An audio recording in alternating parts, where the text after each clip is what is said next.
Kasus pemerasan senilai 5 M kini menyeret nama Nikita Mirzani. Laporan tersebut diajukan oleh Dr. Reza Gladys. Dan Polda Metro Jaya pun telah mengungkap duduk perkaranya.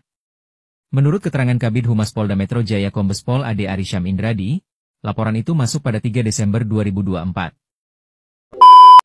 Kami sampaikan bahwa benar ya penyidik di Reserse Siber Polda Metro Jaya telah menetapkan 2 tersangka dalam proses penyidikan tersebut. Yang pertama saudari NM, yang kedua saudara IM. Tapi satu poin lagi juga bahwa Nikita Mirzani siap-siap ada satu laporan lagi yang sudah persiapan menuju gelar di Polres Jaksel. Itu laporan dari Pak Tasman, itu sangat telak sekali unsur perbuatannya. Ya, mudah-mudahan kita memberikan semangat kepada penyidik Polres Jaksel. Lihat tuh kerja dari penyidik Polda Metro, mantap sekali, cepat, tepat, efisien, dan begitu. Itu aja. Berita mengejutkan, artis Nikita Mirzani ditetapkan sebagai tersangka dalam kasus pemerasan yang dilaporkan oleh seseorang, dan yang masuk dalam laporan tersebut tidak hanya Nikita Mirzani, tetapi juga Mail, teman dari Nikita Mirzani.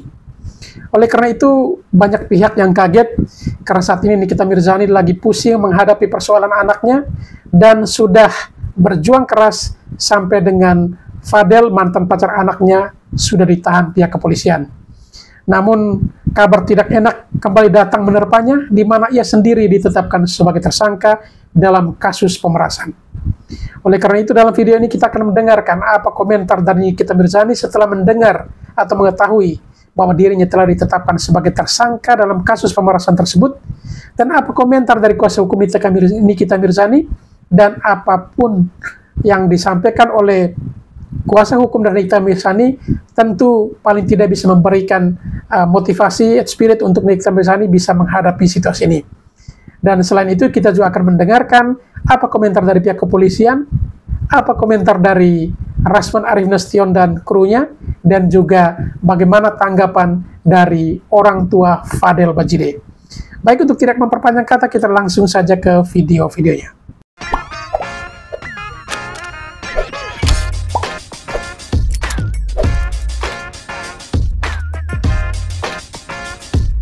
Kasus pemerasan senilai 5 M kini menyeret nama Nikita Mirzani. Laporan tersebut diajukan oleh Dr. Reza Gladys. Dan Polda Metro Jaya pun telah mengungkap duduk perkaranya. Menurut keterangan Kabid Humas Polda Metro Jaya Kombes Pol Ade Arisham Indradi, laporan itu masuk pada 3 Desember 2024. Kami menerima laporan polisi dari saudari RGP tentang dugaan pengancaman melalui media elektronik dan atau pengancaman dan atau TPPU. Terlapornya dalam lidiknya, ujarnya kepada wartawan Selasa, 11 Februari 2025. Polisi sendiri tidak menyatakan jika terlapor dalam kasus ini adalah Nikita Mirzani. Ade Ari mengungkap berdasarkan laporan polisi. Kasus ini bermula dari live media sosial yang dilakukan oleh Nikita Mirzani.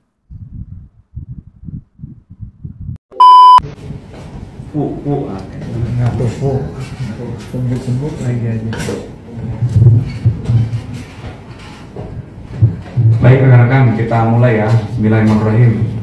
Rekan-rekan, kami izin update tentang dugaan atau penyidikan dugaan peristiwa pengancaman, kemudian pemerasan melalui media elektronik, dan juga pemerasan bagaimana diatur di KUHP, dan juga dugaan tindak pidana pencucian uang. Ya.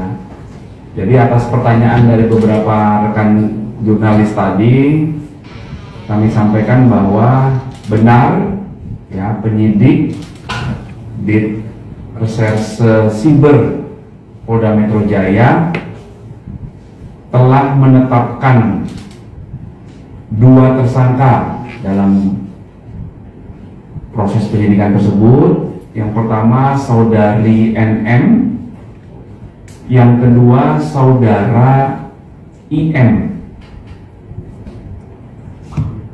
Ya, penyidik telah menetapkan tersangka terhadap kedua orang ini berdasarkan bukti yang cukup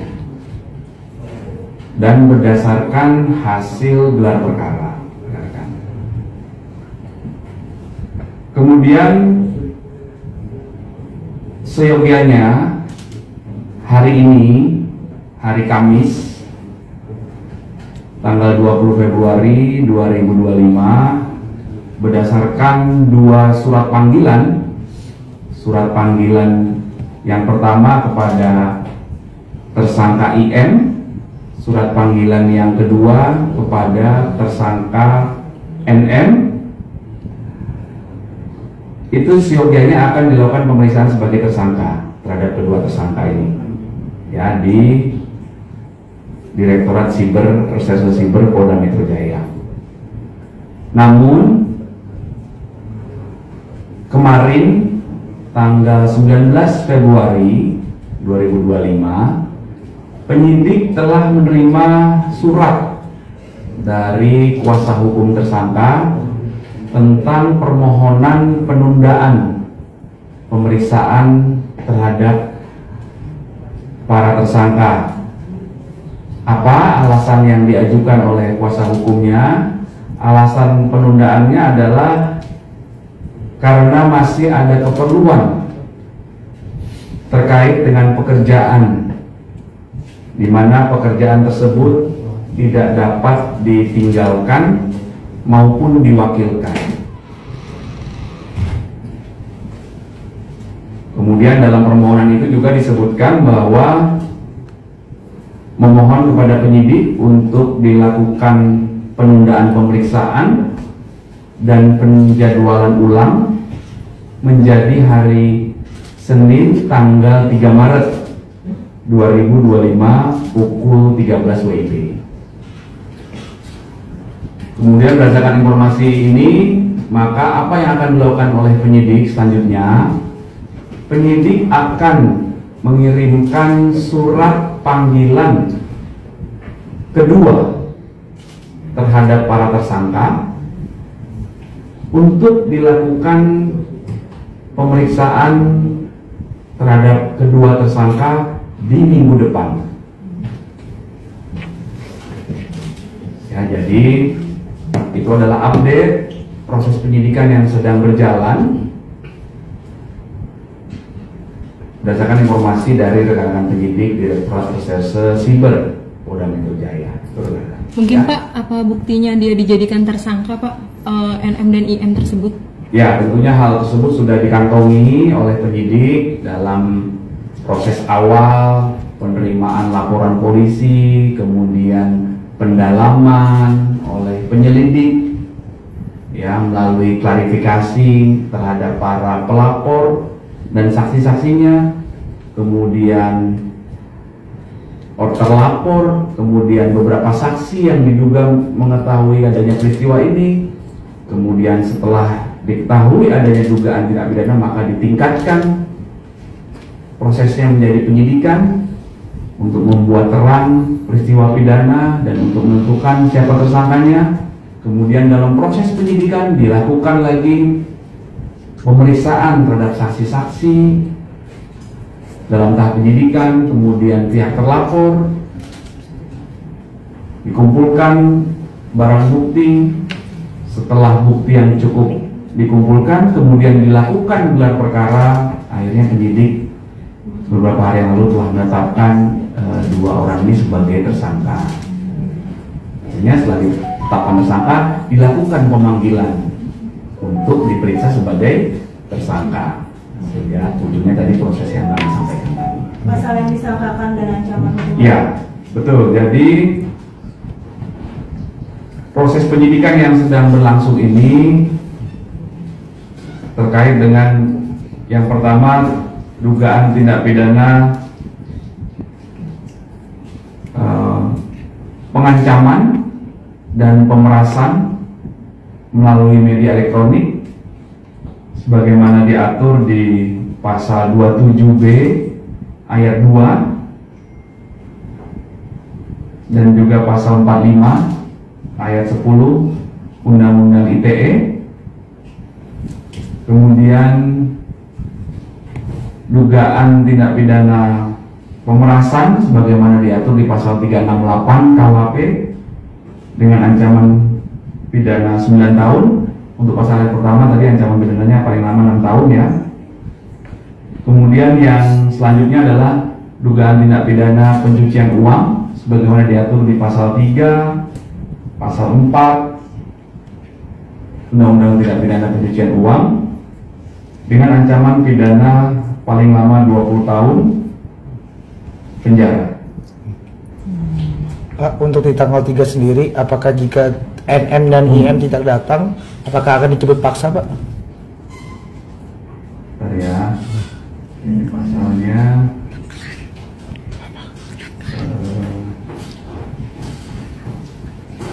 Gimana Mas? Jika IM dan NM tidak datang di tanggal 3 Maret, apakah akan dijemput paksa, Pak, atau gimana? Jadi yang kami sampaikan tadi adalah permohonan penundaan pemeriksaan itu berdasarkan surat dari kuasa hukum kepada penyidik untuk ditunda atau diperiksa tanggal 3 Maret. Maka selanjutnya penyidik akan mengirimkan surat panggilan kedua untuk dilakukan pemeriksaan minggu depan. Nanti kami update lagi tanggalnya ya. Untuk kemungkinan penahanan ada nggak sih Pak atau Kami prosedur? tidak bisa berandai-andai ya, kan kita tunggu hasil kerja penyidik. Penyidiklah yang akan mempertimbangkan nanti setelah dilakukan pemeriksaan ya. Oke. Kabar Niki terkait ini tanggapannya seperti apa, Pak? Tanggapan gimana? Tanggapan Dari Niki ketika tahu ada pemberitaan begini. Saya kan cuma telepon sama dia ya. Iya. Saya nggak pernah video call. Jadi saya tidak tahu bagaimana ekspresi mukanya, saya nggak tahu karena saya sama Niki hanya telepon-teleponan aja. Ya, di obrolan itu apa, Bang? Nggak ada penundaan dan saya lagi ada pekerjaan, Pak. Dan itu saya bisa lihat waktu saya telepon, Bang saya lagi mau nyanyi. Seingat saya tadi ya, sore itu saya telepon, Bang saya lagi mau nyanyi, kenapa telepon. Jadi dia lagi mencari nafkah. Kami mohon kebijakan, saya yakin dia penyidik dengan alasan kita yang alasan manusiawi dan alasan karena ibadah puasa, kami mohon supaya ditunda sampai tanggal 3. Saya berharap penyidik bisa memahami hal tersebut. Termasuk sama Mail juga ya, Bang? Sama Mail, karena Mail kan juga ikut di acara bantu dengan saya. Kemungkinan di tanggal 3 ada mungkin Kaniki datang juga, Bang? Harus datang. Harus datang. Siap, Pak. Karena ya siap lah, kan saya bilang tidak ada. Niatan seseorang itu yang paling penting dalam peristiwa pidana. Niatan itulah kunci dari masalah. Kenal tidak bagaimana punya niat. Anda kalau tidak kenal bagaimana Anda bisa punya niat terhadap seseorang? Mau diapain manusia ini? Saya tidak kenal. Berpikir untuk seseorang aja tidak ada, karena kita tidak pernah kenal dengan dia. Bang, ini kan bisa dibilang cukup cepat ya untuk penetapan status PSK sendiri ya. Nah ini gimana Bang Fahri? Tanya ke Humas. Tanya ke Humas. Tanya ke Humas. Saya tidak akan menanggapi hal-hal yang seperti ini karena itu yang bisa menjelaskan Humas. Tanya Humas kenapa bisa seperti ini. Jangan saya kan bukan penyidik. Nggak boleh saya menanggapi. Kenapa? Kaget nggak Bang? Anda yang kaget kan? Ya, kalau Anda yang kaget, Anda tanyanya ke Humas. Humas saya kaget nih ada begini. Jangan ke saya ngerti hukum.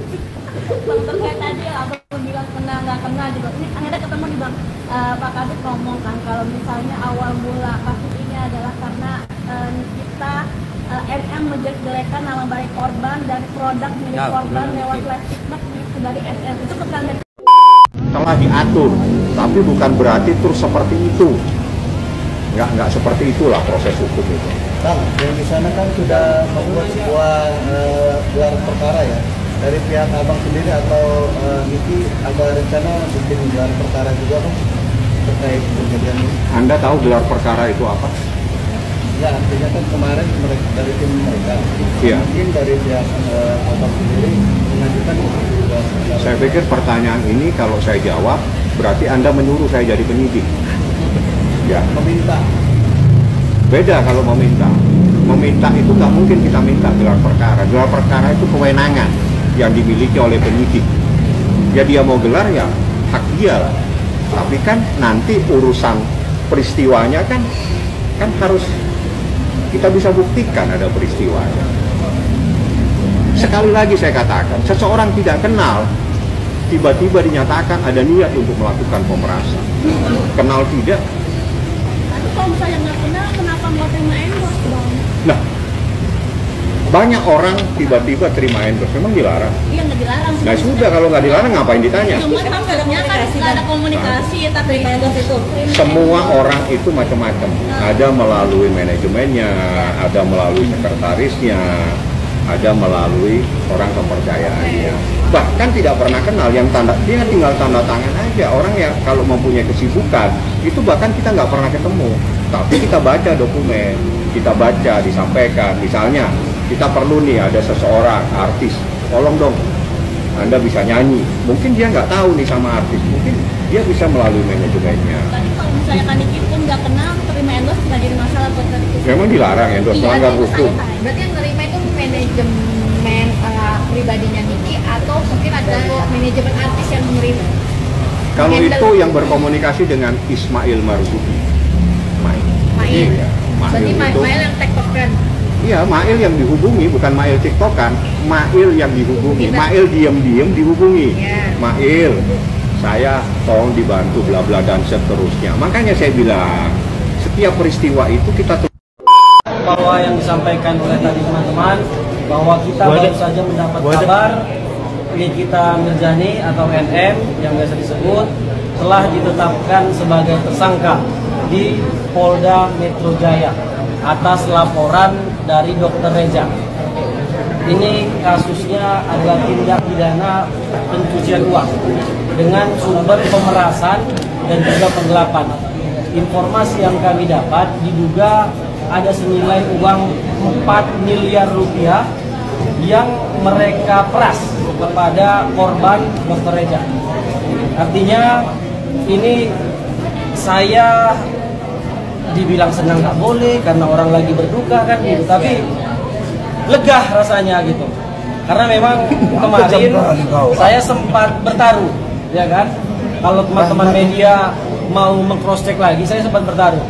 Fadel duluan masuk atau Nikita duluan masuk? Atau dua-duanya masuk? Ternyata dua-duanya masuk gitu. Artinya ya semoga ini menjadi pelajaran buat kita semua bahwa tidak ada manusia yang tidak luput dari kesalahan dan dosa. Seorang Nikita Mirzani pun yang selama ini kita kenal super power, yang tidak mungkin dia ditersangkakan, ternyata punya saham.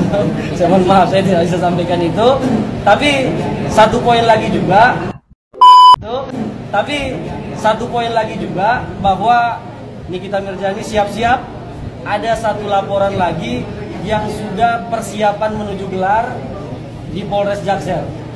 Itu laporan dari Pak Tasman, itu sangat telak sekali unsur perbuatannya. Ya mudah-mudahan kita memberikan semangat kepada penyidik Polres Jaksel. Lihat tuh kerja dari penyidik Polda Metro, mantap sekali, cepat, tepat, efisien kan begitu. Itu aja. Gini. Dek. Man, aku nih bapakmu. Kalau orang sudah jatuh jangan kau ikut.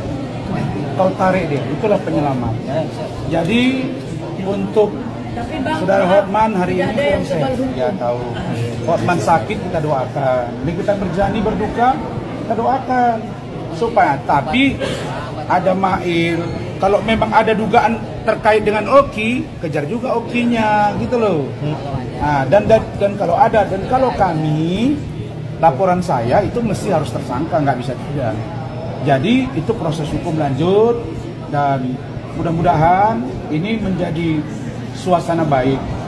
Saya kan pernah bilang kepada kalian, hanya 2 di dunia ini yang saya anggap perlu saya lawan. Satu namanya Hotman, yang kedua Nikita. Satu sakit, satu lagi udah begini. Saya prihatin. Nah, kalau begitu mari kita rangkul-rangkulan dari doa, dalam doa, bukan rangkulan begini, supaya sehat masing-masing. Oke. Teman-teman terakhir. Saya mau kasih satu syair nih untuk teman-teman semuanya. Tadi kan sudah diceritakan bahwa perdebatan saya dengan Hotman tadi sangat sengit. Syairnya adalah gini: anak sekecil ini berkelahi dengan Hotman demi satu tujuan, membebaskan Pak Rasman. Oke, semuanya. Soal Fadel yang minta ditangguhkan Kau tarik dia, itulah penyelamat. Jadi untuk Tapi Bang, maaf, hari tidak ini ada yang kebal hukum. Hotman sakit, kita doakan. Nikita Mirzani berduka, kita doakan supaya. Tapi ada Mail, kalau memang ada dugaan terkait dengan Oki, kejar juga Okinya, gitu loh. Nah, dan kalau ada, dan kalau kami, laporan saya itu mesti harus tersangka, nggak bisa tidak. Jadi itu proses hukum lanjut, dan mudah-mudahan ini menjadi suasana baik. Saya kan pernah bilang kepada kalian, hanya dua di dunia ini yang saya anggap perlu saya lawan. Satu namanya Hotman, yang kedua Nikita. Satu sakit, satu lagi udah begini. Saya prihatin. Nah, kalau begitu mari kita rangkul-rangkulan dari doa, dalam doa, bukan rangkulan begini, supaya sehat masing-masing. Oke. Teman-teman terakhir sebentar. Saya mau kasih satu syair nih untuk teman-teman semuanya. Tadi kan sudah diceritakan bahwa perdebatan saya dengan Hotman tadi sangat sengit.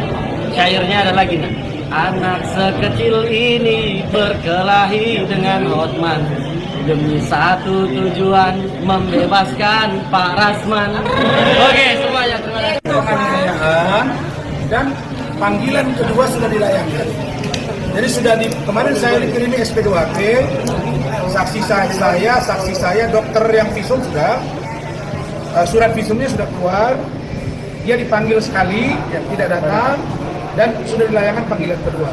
Tidak datang juga, pasti naik sini. Tidak juga, panggil paksa. Tapi kan nggak susah-susah jemput dia. Saya yakin juga urusan ini nanti tersangka ditahan, karena itu unsurnya telah. Penganiayaannya kapan mungkin Bang? Hah? Penganiayaan. Tapi ada pesan nggak sih dari Fadel siapa gitu, keluarga? Untuk keluarga, untuk mama juga tenang aja mah, katanya di sini Fadel sehat-sehat, sama buat papa, buat saya, buat Kak Martin juga tetap semangat juga ngejalanin proses ini. Insya Allah nanti kalau bisa pada kita masih terus berjuang kayak gitu. Berarti bisa dibilang mama masih shock ya Kak Bintang atas berita ini juga? Iya. Ya masih, karena kan setiap malam kan kalau Fadel tuh suka lemes kan tidur sama mamanya, jadi makanya gitu. Jadi kelihatannya itu aja masih sekarang, tapi udah ada. Iya. Tapi sedekat apa sih Om? Mungkin Fadel dengan mamanya sendiri Om? Wah itu sih deket banget ya. Dia kalau nggak diambilin mamanya ke atas, disiapin gitu, males dia makan. Kalau dari mamanya langsung gitu aja dia. Dia manja ya. Makanya kalau kita pergi kemarin ke Malaysia atau ke Thailand, dia suka bingung. Kita nggak ada yang nungguin kayak mamanya, kan mamanya nggak ikut. Itu nggak makan, diliatin aja katanya dia. Ntar juga kalau lapar makan sendiri dia gitu. Itu kondisi tante saat ini seperti apa sih? Apa jauh lebih drop atau bagaimana sih? Enggak. Sampai nggak datang atau gimana Om? Mama masih pusing, masih drop, tapi kita coba kuatin. Maksudnya nggak ada yang serius kan yang kondisinya? Agak, alhamdulillah nggak. Masih belum tega mau ketemu langsung gitu, jadi masih belum kuat. Gitu. Tapi Fadel sendiri tahu mamanya drop itu mungkin gimana nih? Mungkin Om kondisinya masih belum. Tadi kita yang bilang udah bayar mama, cuman belum sanggup ketemu Fadel. Dede kan kalau panggilnya Dede nih. Iya. Dede belum sanggup. Bilang Dede juga bilang tenangin mama. Dede baik-baik aja di sini. Banyak temennya, cepat sembuh, biar ketemu Dede juga gitu, bisa ngeliat Dede. Banyak tadi orang yang besuk juga semua Fadel. Jadi yang istri-istrinya semua ya rame. kayak gitu. Karena udah kan bertiga aja atau dari keluarga kakaknya gitu yang lain belum pada. Belum, nanti gantian. Tanpa bicara, tersenyum, jadi dia udah mau diomongin apa lagi gitu. Saya yang nggak pernah sedih itu kemarin-kemarin pas terakhir dia sedih, saya ngeliat dia sedih itu karena dia nggak mau ngomong lagi, udah mau apa lagi. Ya bagi saya udah seperti kita kan menolong anjing kejepit gitu loh. Selama ini kita menolong anjing kejepit. Anjing itu kejepit, kalau kita lepas masih gigit gitu loh. Jadi, tapi kalau sekarang Fadilnya masih kecewa atau sudah ikhlas gitu? Ikhlas, sudah ikhlas dia. Dia yang penting udah bisa sama ibunya aja udah. Kan dari dulu memang waktu mulai dijemput langsung sama ibunya kan nggak kejadian seperti ini, 1 kali, 2 kali, 3 kali nggak mau diambil. Ya jadiannya gini, kalau kemarin langsung kita dari airport langsung diambil atau besokannya diterima, kita antar itu kan selesai udah. Gitu mungkin. Jadi buat yang sekarang ini ya buat support Fadilnya aja, kita bertiga sama mama nanti kalau udah bisa melihat Fadil kita mungkin bawa. Tapi Fadil masih nanya-nanyain nggak sih kelangsungan keadaannya Loli mungkin atau kelanjutan kasus ini? Cuman dia nanya hijab ya. Iya. Nah, hijabnya kayaknya sih nggak dipakai udah. Udah gitu aja. Jadi itu aja. Lebih fokus ke orang tua. Lebih ke fokus orang tua gitu mungkin. Iya. Ternyata kayak begini ya udah ikhlasin. Jadi sekarang fokus ke keluarga untuk tertunda gitu. Tapi ada kata kecewa nggak sih Pak? Sangka dan dugaan pemerasan dengan ancaman 20 tahun penjara, mungkin tanggapannya gimana? Oh tanggapannya itu ya ikutin proses dia aja gimana. Kita lagi fokus ke Fadil di sini. Kalau keluarga bilangnya itu karma nggak sih, Pak Umar mungkin? Aduh, nggak bisa juga ngomongnya itu ya. Jadi kita bukan orang alim mau bisa tahu karma atau enggak ya. Biarin, ya itu urusan mereka kan. Ya kalau orang bilang karma ya itu mungkin juga, tapi kita nggak tahu. Saya bukannya nggak bisa lagi kita judge ya. Nggak bisa. Ternyata juga hukumannya lebih berat dibanding Fadil. Ya udah ikutin prosesnya aja. Kalau misalkan itu bersalah atau kayak gimana, ikutin prosesnya sama kayak gitu. Iya, paling kita fokusnya ya. Fokusnya ke Fadil aja di sini, itu untuk mensupport Fadil. Berarti ini yang kata soal akhirnya mau orang mau ngomong apa gimana? Kalau dari Pak Umar sendiri gimana nih Pak Umar terkait adanya rencana kita yang bisa dibilang tuh seperti itu Pak Umar? Seperti apa ya? Mau rubuhin rumah. Oh, udah lama. Udah lama itu udah dijawab juga waktu itu ya. Ya udah sekarang kita lagi fokusnya ke Fadil aja sekarang sih untuk support Fadil biar nggak dia down dan semangatin dia kayak gitu. Jadi kita bisa bandingin aja pendapatan Loli dari endorse berapa, rumah itu saya habisnya berapa, kan udah kalau orang yang mindsetnya lebih ini kan lu nggak perlu dijelasin lagi. Bang, update penangguhan gimana Bang? Belum ada saat ini. Mudah-mudahan secepatnya. Bismillah. Tetap kita masih berjuang juga. Kalau Kak Martin itu kan kata Nikita uangnya Loli ditransfer ke Kak Martin, itu gimana sih ceritanya sampai ada tuduhan? Kan kemarin kan sempat Loli kan nggak ada yang mengakui nih saudaranya atau kayak nggak ada keluarga sama sekali. Jadi kan pasti kan ke saya nih, karena kan saya yang jaga semua kan. Terus dia juga ada endorse ya nggak banyak ya, beberapa juga kan minta arahan saya ya kan. Jadi saya juga mantau dari jauh aja. Jadi misalkan dia ketemu sama orang atau dia chat-chatan sendiri, ketemu sama orang sendiri, paling kita kasih arahannya, lu jangan sampai lu dibohongin. Nih SOP-nya dikasih, terus paling dia nanya-nanya itu aja sih. Yang PT-PT atau apa. Uangnya tuh berarti nggak make gitu? Iyalah, enggak lah. Sama sekali enggak. Jadi kan ada keluar masuknya kan juga jelas kan nanti. Jadi ya itu arahan lah dari saya. Jadi arahan aja. Ya gimana sih kayak kita bantu orangnya itu mau ada endorse atau apa kan kita nggak mungkin nahan kan. Jangan dulu atau gimana. Ya udah, jadi biar dia aja yang sendiri yang ngurus gitu. Tapi kata NM sendiri minum air keran karena nggak dikasih uang tuh gimana? Minum air keran, air wudhu ketelan kali, bukan minum air keran. Enggak lah, itu nggak ada. Itu ini nggak minum nggak? Nanti saya biar mintain orang apartemennya, pengelolanya gitu. Jadi itu nggak mungkin lah kalau dia sampai ngomong seperti itu. Mungkin ada pihak lain kali ya. Malah dia malah manja loh sama ibunya Fadil. Mah, Loli pengen masakin ini, Iya, masakin, ada sering requestan makanan untuk seneng nih sama misalkan waktu itu masih inget tuh tentang balado waktu itu mama bikinin gitu. Ayam geprek juga. Tapi Loli suka memang sudah dibikin sama Martin atau gimana? Artinya sudah dikasih juga. Kalau jadi itu saya cuma arahan doang, jadi nggak bukannya duit sama saya terus jadi saya yang atur semua. Jadi dari pihak Loli misalkan jika aku misalkan mau minta yang requestan makanan ini kak, gitu gimana kak di WA atau gimana, saya bilang ya udah lu minta sama mama gimana, ya tapi kak aku belum punya uang gitu kan, belum ada, nggak usah saya bilang gitu kan, ya jadi mama yang kasih aja gitu.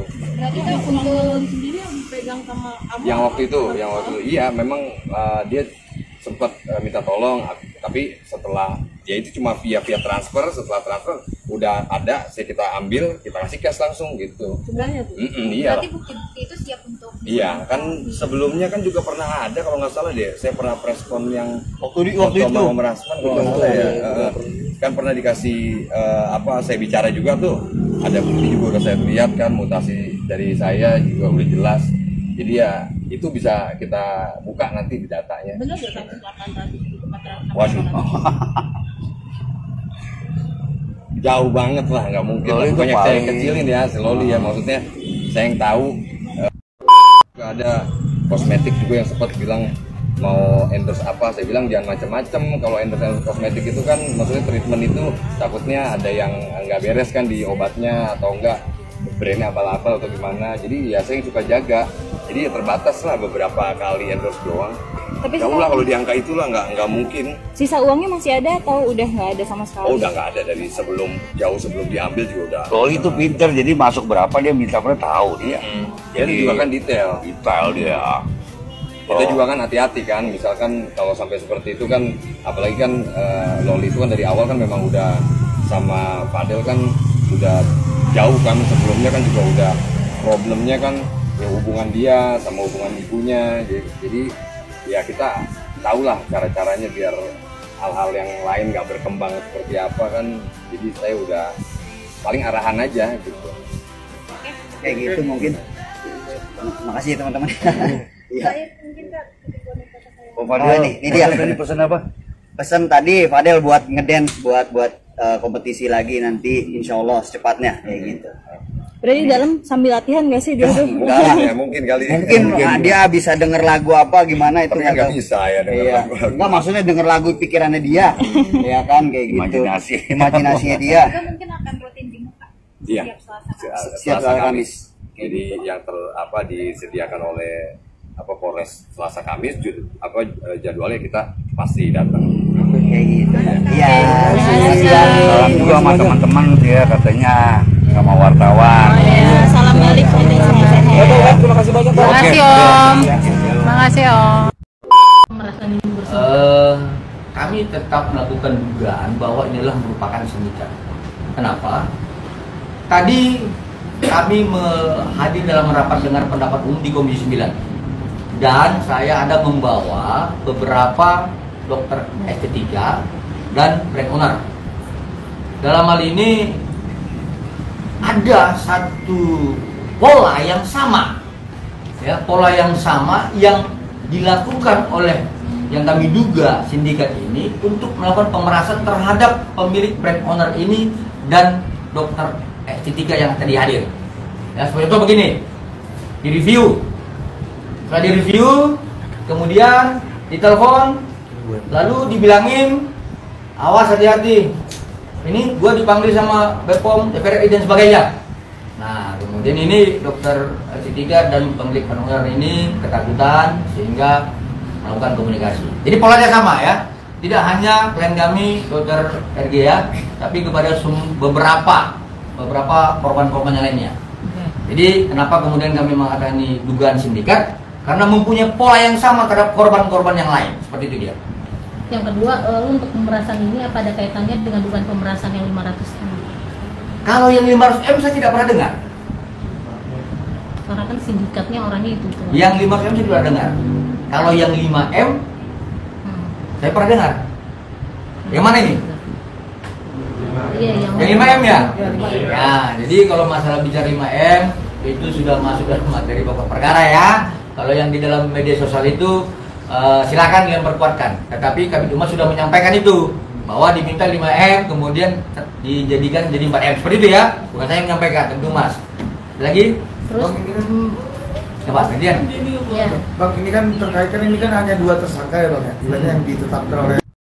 Lo tau gak, Nikita Mirzani katanya dipolisikan sama Dr. Reza Gladys. Jadi kemarin ada gebrakan sebuah berita yang bilang kalau Dr. Reza Gladys melaporkan NM ke Polda Metro. Ini Dr. Reza yang ngelaporin NM, tapi gue yang takut. Soalnya pasal yang dipakai sama Dr. Reza Gladys buat ngelaporin NM ini nggak main-main, guys. Dilansir dari Detik dan Suara.com, pasal yang dituduhkan Dr. Reza ke NM ini antara lain adalah tindak pidana UU ITE, pemerasan dan pencucian uang. Nah, dari keterangan kuasa hukumnya Dr. Reza Gladys, mereka bilang punya sejumlah bukti buat menguatkan tuduhan-tuduhan ini ke NM. Mereka katanya optimis bisa memenjarakan NM dan orang-orang yang ada di sekitar NM. Sebenarnya dari pihak Dr. Reza Gladys ini nggak menyebutkan secara gamblang NM yang mereka maksud itu siapa. Tapi dari kuasa hukumnya Dr. Reza itu bilang kalau sosok NM ini adalah dari kalangan selebritas dan katanya punya kebiasaan melakukan penggiringan opini ke masyarakat. Terus juga pasal pemerasan yang mereka pakai katanya diduga ada hubungannya sama statementnya SS yang katanya NM sama Dr. OP itu melakukan tindak pemerasan ke para pemilik skincare lokal. Walaupun semuanya kelihatan kayak drama, tapi ini udah masuk jadi berita nasional di beberapa portal berita. Kita tunggu aja update dan kelanjutannya gimana, dan gue sekarang mau dengar pendapat kalian di kolom komentar. Itu kan bener, kemarin saya bilang di VT saya sebelumnya, minggu ini akan ada 2 orang yang akan jadi tersangka. Ada beberapa komen yang bilang, dukun ya ini ya. Enggak lah, saya ini pengacara dan tahu, bisa membaca bagaimana konstruksi hukumnya dalam persoalan. Kalau sudah kuat bukti-buktinya, ya mau gimana? Ya ditetapkan jadi tersangka. Ya memang mekanismenya seperti itu. Ya, jadi udah terjawab ya, siapa yang ditetapkan menjadi tersangka. Berita ini bukan saya yang ngomong, ini berita ini ya. Orang-orangnya siapa saja. Nikita Mirzani ditetapkan jadi tersangka atas kasus pemerasan dan pencemaran nama baik.